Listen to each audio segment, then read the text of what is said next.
नमस्कार, आप देख रहे हैं इंडिया टीवी। आपके साथ मैं हूं मीनाक्षी जोशी। देश की राजधानी दिल्ली जो अपनी ऐतिहासिक इमारतों के लिए जानी जाती है, देश की राजधानी दिल्ली जो यहाँ के चमचमाते शान शौकत वाले बाजारों के लिए जानी जाती है, देश की राजधानी दिल्ली जो यहाँ के खान और पकवान के लिए जानी जाती है, लेकिन इसके बावजूद वही ऐतिहासिक दिल्ली आज बाढ़, बारिश और यमुना के विस्तार के बाद लबालब पानी से भरी हुई दिल्ली के तौर पर जानी जा रही है। यहाँ देश की राजधानी दिल्ली की मैं बात कर रही हूं, जिसका 30% इलाका इस वक्त यमुना के सैलाब की चपेट में है। जहां आप नजर दौड़ाएंगे, चाहे आईटीओ की बात करें, चाहे प्रगति टनल की बात की जाए, चाहे यमुना बाजार की बात की जाए, मोनेस्ट्री बाजार की बात की जाए, जितने निचले इलाके हैं, यहां तक कि लाल किले की पिछली दीवार के पीछे से कश्मीरी गेट से मानो लगता है कि एक नदी से बह रही हो। हम उसी दिल्ली की बात कर रहे हैं। लेकिन इस वक्त दिल्ली वालों के मन में एक सवाल सबसे पहले आ रहा होगा, आखिर दिल्ली में इतना पानी आया कैसे? क्यों आया ये पानी? आखिर इस पानी को रोकने का क्या कोई इंतजाम नहीं था? और अगर कोई इंतजाम था तो फिर क्या वो नाकाफी साबित हुआ? इसे समझने के लिए इंडिया टीवी के तमाम संवाददाता इस वक्त दिल्ली के अलग अलग कोने से रिपोर्ट तैयार कर रहे हैं। और एक ऐसी ही रिपोर्ट, आंख खोल देने वाली रिपोर्ट, इंडिया टीवी संवाददाता कुमार सोनू ने तैयार की है। और वो ये बता रहे हैं कि कैसे एक ऐसा बांध जो बनाया गया था जिससे कि यमुना का पानी शहरी इलाकों में आने से रोका जा सके, ड्रेन के भीतर जाने से रोका जा सके, लेकिन यमुना का विस्तार ऐसा हुआ, ये पानी ऐसा सैलाब बनकर बहा कि यमुना का पानी उसी ड्रेन से होता हुआ दिल्ली के शहरी इलाकों में दाखिल हो गया। जरा देखिए आप इंडिया टीवी संवाददाता कुमार सोनू की ये रिपोर्ट। तमाम दिल्ली वालों के मन में एक ही सवाल चल रहा है कि आखिर यमुना का पानी जो हर साल लगातार दिल्ली में बढ़ता था मौसम में बारिश के, और ऐसे में इस बार क्या हुआ कि वो पानी दिल्ली शहर में राजघाट, आईटीओ, आईपी पार्क और प्रगति मैदान के टनल तक आ पहुंचा। दरअसल इस वक्त हम उस जगह खड़े हैं जो दिल्ली में पानी घुसने का सबसे बड़ा कारण है। आप मेरे दाईं तरफ देखेंगे तो ये यमुना है जो अपने प्रवाह से बह रही है, और मेरे अगर आप बाईं तरफ देखेंगे तो ये वो नाला है जो दिल्ली सरकार के अधीन आता है। और इस वक्त जिस एक टेम्परेरी डैम पर, टेम्परेरी बांध पर जहां पर मैं खड़ा हूं, ये पहले यहां पर बांध हुआ करता था पूरा प्रॉपर, लेकिन अब ये यमुना के प्रवाह से, यमुना के तेज बहाव से टूटकर पानी में बह गया, और उसके बाद ये सारा पानी इस नाले में मिल गया। हालांकि अब यहाँ पर सेना ने एक जो बोरियां हैं उनमें मिट्टी भर कर जरूर एक टेम्परेरी बांध बना दिया है ताकि यमुना का पानी नाले में ना जाए, जिसके चलते शहर में पानी ना घुसे। लेकिन ये पूरा बांध जो है वो टूट गया था यमुना के प्रवाह के चलते, जिसके बाद सारा पानी नाले में गया और नाले से निकलकर वो राजघाट, आईपी पार्क, आईटीओ और प्रगति मैदान टनल तक पहुंच गया।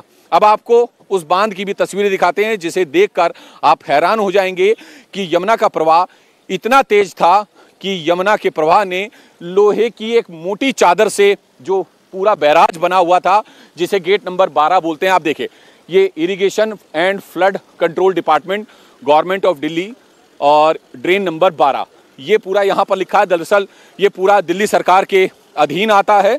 अब आपको तस्वीरें दिखाते हैं कि आखिर तस्वीर क्या है, हकीकत क्या है दिल्ली में पानी घुसने की। आपको हमने दिखाया था कि किस तरीके से यमुना और नाले के बीच में जो बांध बना हुआ था वो टूट गया था। उसकी वजह से आप देखें वहां पर बांध बना हुआ था। ये हरा वाला जो मोटा पाइप आपको दिखाई दे रहा है उसके ठीक पीछे आपको बांध बनाया है सेना ने।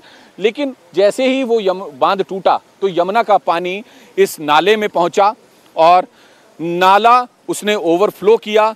प्रेशर पानी का इतना ज़्यादा था कि आप ये देखें, जो ये ड्रेन नंबर 12 है जो कि आईपी पार्क मेट्रो स्टेशन के ठीक पीछे बना हुआ है, मोटी लोहे की चादर से एक बड़ा बैराज इसमें बना हुआ था और जिसे समय रहते खोला जाता था, बंद किया जाता था। लेकिन ये लोहे की चादर से बना हुआ पूरा बड़ा बैराज टूट गया, यमुना का पानी ओवरफ्लो हुआ और इसी नाले के सहारे सीधा जो है पानी दिल्ली शहर में घुस गया, जिसके चलते आज लोग परेशान हैं। ट्रैफिक डाइवर्ट किया हुआ है, 5 मिनट का जो रास्ता था उसे पार करने में 2 से 3 घंटे तक का समय लग रहा है। ये स्थिति सिर्फ इस वजह से हुई। हालांकि दिल्ली में पानी भरने को लेकर राजनीति भी हुई। आम आदमी पार्टी बीजेपी पर आरोप लगाती है, दिल्ली सरकार हरियाणा सरकार पर आरोप लगाती है, उधर से भी जो है राजनीति को लेकर पलटवार किया जाता है। लेकिन दिल्ली में पानी घुसने का सबसे बड़ा कारण ये है। आपको एक बार फिर तस्वीरें दिखा रहा हूं। यमुना का पानी ओवरफ्लो हुआ, यमुना और नाले के बीच में जो बांध बना हुआ था वो टूटकर बह गया। उसके बाद ये लोहे की मोटी चादर से बना बैराज जो ड्रेन नंबर 12 पे बना हुआ है। आपने इस पूरी रिपोर्ट को तो देखा, आपने ये कारण तो समझ लिया कि किस तरीके से ये पानी यमुना का जो ड्रेन के सहारे बैक होता हुआ सीधा शहरी इलाकों में आ रहा है। लेकिन इस तस्वीर को जब मैं देख रही थी और मैं कुमार सोनू की ये पूरी रिपोर्ट समझने की कोशिश कर रही थी, ऐसा लग रहा था कि इंसान कितना मतलबी है ना।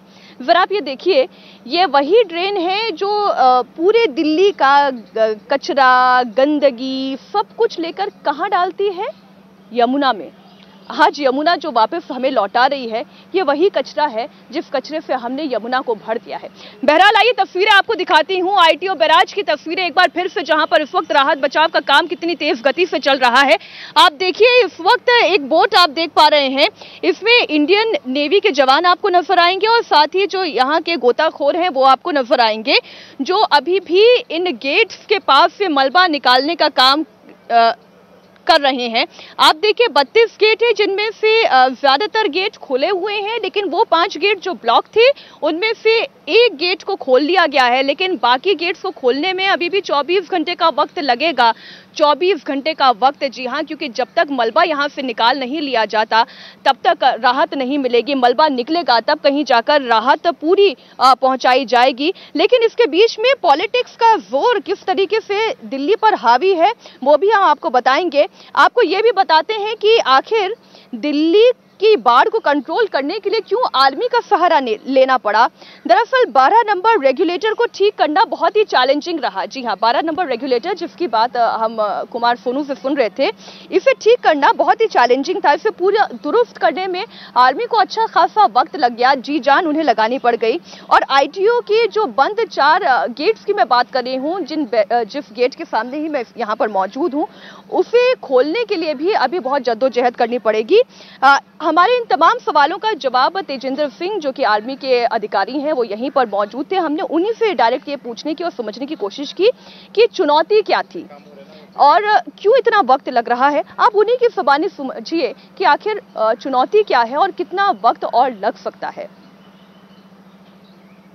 आप सबके मन में ये सवाल होगा कि यमुना में बाढ़ आई, लेकिन उसका पानी राजघाट, आईटीओ, आईपी पार्क और इंडिया गेट के टनल तक कैसे पहुंचा। दरअसल आज इंडिया टीवी की टीम आपको यह समझाएगी कि यमुना का पानी रिंग रोड तक कैसे पहुंचा, विकास मीनार तक कैसे पहुंचा। इस वक्त हम यमुना के उस बैराज के पास खड़े हैं जो कि एक नाले पर बना हुआ है। दरअसल आप देखें कि यहाँ पर बहुत सारे सफ़ेद जो बोरे हैं उनमें मिट्टी भरकर एक बांध बनाया गया है। दरअसल ये यमुना का पानी है जो कि यहाँ पर पहले जो बांध बना हुआ था वो टूट गया पानी के फ्लो के चलते और सीधा नाले में मिला और नाला ओवरफ्लो हुआ, जिसका पानी शहर में घुस गया। अब इस बांध को दोबारा से जो है भारतीय सेना ने बनाया है। किस तरीके से काम किया है, कितनी मेहनत थी और टास्क कितना बड़ा था, इस बारे में बात करने के लिए हमारे साथ कर्नल तेजेंद्र हैं। कर्नल साहब, कितनी दिक्कत थी, क्या समस्या थी और कैसे इसको सॉल्व किया? ओके, मैं आपको इसके बारे में बैकग्राउंड बताता हूँ। कल सुबह करीबन 9:30 हमको इन्फॉर्मेशन दिया कि हमारा टास्क आया है। हमारी टीम यहाँ पर डिप्लॉय हुई, हमने अपना इनिशियल असेसमेंट किया, रिसोर्सेज मोबिलाइज किए और तकरीबन एट 13:30 आवर्स, दैट इज़ दोपहर को अराउंड 1:30 हमने अपना काम शुरू किया ये बंद बनाने का। और करीबन 10:30 जब एलजी साहब भी यहाँ पर थे तो हमने काम को पूरा सक्सेसफुली अंजाम दिया। इस काम का मेन इशू था कि आपके लेफ्ट साइड में आप देख सकते हैं पूरी यमुना नदी टुवर्ड्स दी सिटी जा रही थी through this sluice gate number 12 और वो अनफॉर्चुनेटली ब्रीच हो गया था। तो आप देख सकते थे कि वो पानी पूरा शहर की तरफ जा रहा था। तो इस बंद ने उस चीज़ को प्रिवेंट कर दिया है। अब कल के लेवल से देखकर अभी का लेवल आप देख सकते हैं बहुत डिफरेंस हुआ है। तो काफ़ी इसमें सक्सेस मिला हमको। जो ये ड्रेन के ऊपर बैराज बना हुआ था, दरअसल ये टूट गया था जिसकी वजह से नाला ओवरफ्लो हुआ। तो कहाँ कहाँ तक ये पानी जो है ओवरफ्लो होकर पहुँच गया था? आपने देखा होगा सिटी के अंदर तो पहुँच ही गया था। एग्जैक्टली कहाँ तक पहुँचा वो तो आप ही बता सकते हैं बेटर। बट जो हमें टास्क दिया था कि ये बंद बना के इसको रोकना पानी को, वो सक्सेसफुल हो चुका है। एंड बेस्ट पार्ट है कि जो आपका जो नेचुरल फ्लो था, जो ड्रेन जो आपकी यमुना की तरफ जाती है, वो वापस शुरू हो चुकी है। अच्छा, हम लोग देखते हैं कि ये जो ड्रेन था वो सीधा फ्लो उसका यमुना में मिलता था और पानी आगे की तरफ बढ़ जाता था, लेकिन वो बैराज जो है वो पानी की वजह से ही टूटा, ओवरफ्लो नहीं हुआ। जी, आई थिंक सो, उसी कारण हुआ है। एंड बट अभी प्रॉब्लम सॉल्व हो गया इन द सेंस कि हमने बना दिया है। अब now the condition have been created for the PWD and all to repair that gate. एक और पोजीशन भी सेना ने ली हुई है, जो कि ITO के पास जो बैराज है, जो कि हरियाणा गवर्नमेंट का है, वहाँ पर भी गेट जो है वो पूरे चौक हो चुके हैं। उसकी क्या स्थिति? उसमें टोटल 23 गेट्स जनरली अप करते हैं इस ऐसी सिचुएशन में। आउट ऑफ दिस 23, 18 हो चुके हैं ऑलरेडी, वो नॉर्मल PWD ने कर दिया है। टोटल रह गए 5 में because of deposition of the silt उसका वेट बहुत भारी हो गया है, तो मोटर से वो खींच नहीं पा रहा है। तो इंडियन आर्मी ने हमने जो काम किया है वो हमने ऊपर एक ब्रिज बनाया है, जिसके थ्रू एक SWR डाल के और एक गाड़ी होती है उसका नाम होता है हाइड्रा, उसके थ्रू उसको पुल किया है। आउट ऑफ दिस 5 एक का हमने सक्सेसफुली हो चुका है, बाकी पे भी काम शुरू हो रहा है। कितना और समय लग सकता है, क्योंकि लगातार दिल्ली के लोग बाढ़ से प्रभावित हो रहे हैं? देखिए, यहाँ का तो स्विच गेट नंबर 3 तो 12 तो हो गया। अभी उसमें बिकॉज सिल्ट डिपोजिशन बहुत ज़्यादा है, अंडर वाटर डाइविंग टीम भी लगाए हुए हैं। जब तक वो वेट कम धीरे धीरे होगा तभी हम उसको अटेम्प्ट करेंगे पुल करने का। अदरवाइज टीम वहाँ डिप्लॉयड है, एज इन व्हेन हमें मौका मिलता है हम ट्राई करेंगे उसको लिफ्ट करने का। इंजीनियरिंग यूनिट्स हैं, आप तो आपने सिचुएशन देखी होगी, कितने टाइम से वो नहीं खुले थे गेट, जिसकी वजह से वो पूरा ब्लॉक हो गए? कुछ एक टेंटेटिव, हालांकि एग्जैक्ट आपको भी नहीं मालूम होगा क्योंकि आपका डिपार्टमेंट नहीं है जी, लेकिन एक क्योंकि सिचुएशन देखकर तो आपको लगा होगा ना कि भाई 2 साल 10 साल 5 साल से शायद जो है बंद थे। देखिए, as I understood the system है कि वो सेंटर वाले जो गेट्स है वो हमेशा थोड़े कम लेवल पे रखते हैं ताकि नॉर्मल फ्लो चलते रहे।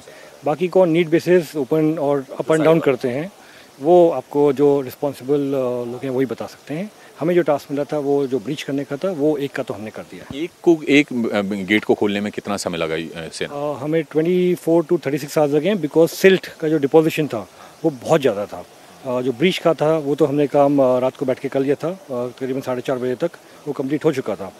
But the issue was silt को निकालना, वो थोड़ा टाइम कंज्यूमिंग जॉब है, जो आप भी समझेंगे उस बात को। तो जो बाकी के 4 और बचे हैं, तो माना जा रहा है कि काम चल रहा है, तो 2 से 3 दिन का समय टाइम पीरियड जो अंडर वाटर डाइवर्स हैं वो बता पाएंगे, because it all depends on उनका सिल्ट निकालना, वेट कम होना और उसको लिफ्ट अप करना। शुक्रिया बात करने के लिए। तो ये कर्नल तेजेंद्र हैं, जो कि सेना की इंजीनियरिंग यूनिट से हैं, इंजीनियरिंग कोर से हैं, और आप देखें कि ये वो एक टेम्परेरी बांध जो है वो बनाया गया है, जो कि ड्रेन और यमुना के बीच में है। दरअसल ये पहले भी था, लेकिन पहले जो है यमुना के ओवरफ्लो के चलते ये पूरा टूट कर बह गया था, जिसके चलते यमुना का पानी नाले में गया, और नाले में जाने के बाद पूरा जो नाला है वो ओवरफ्लो हुआ, और उसके बाद इंडिया गेट, ITO, राजघाट, इसके साथ साथ IP पार्क और इंडिया गेट का जो टनल है वहाँ पर जो है पानी यमुना का पहुँच गया था, जिसके चलते लोगों को दिक्कतें हुई। तो सिचुएशन आपके सामने है और मेरे साथ कैप्टन संजय कादियान लाइव जुड़े हुए हैं। सर, हम आपसे ये ज़रूर समझेंगे कि यहाँ की स्थिति क्या है। अगर आप संक्षेप में बता सके कि अभी यहाँ से इस बैराज के इस गेट को खोलने में कितना टाइम और लग सकता है? देखो, हमें कल दोपहर को दिल्ली सरकार से रिक्वेस्ट आई थी अंडर वाटर कटिंग के लिए, तो उस हिसाब से मैं एक टीम लेकर आया था, डाइविंग टीम इधर, एंड असेसमेंट किया। उस टाइम देखा एक ऑलरेडी सिविल फर्म काम कर रही थी गेट नंबर 1, तो हमें बताया गया 5 गेट्स जो ईस्टर्न बैंक में हैं वो खुल नहीं रहे।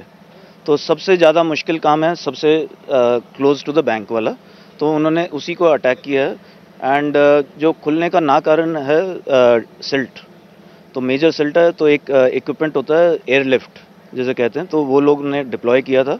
कल पूरे दिन चला है।